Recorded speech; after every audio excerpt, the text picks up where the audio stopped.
અનિલભાઈ કારિયા આજે પોરબંદરના વસંતજીભાઈ ખેરાજ ઠકરારની 45મી પુણ્યતિથિ નિમિત્તે આજે સૌ શ્રદ્ધાંજલિ દેવા માટે આપણે સૌ એકઠા થયા છીએ.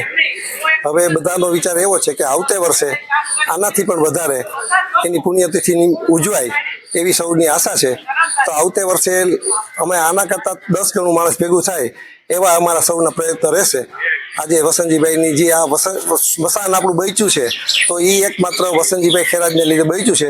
નકર આ સ્મશાન આપણું આજે કબ્રસ્તાન બની જાત ને રહેતે જ નહીં. તો એને આપણે આભારી છીએ. છતાં એના માટે થઈને આ નવો ફુવારો બનાવ્યો, આ સ્મશાન આપણે જોઈએ છીએ. લુવાણા મહાજન જો આજે કે લુવાણા મહાજન મંડી આપણી દાખલા તરીકે જીતી ગઈ છે, એ આભારી વસંતજીભાઈ ખેરાજને છે. એવા ઘણા બધા કામ, અસંખ્ય કામો કર્યા છે. પોરબંદરને પેરિસ બનાવવા હાટું થઈને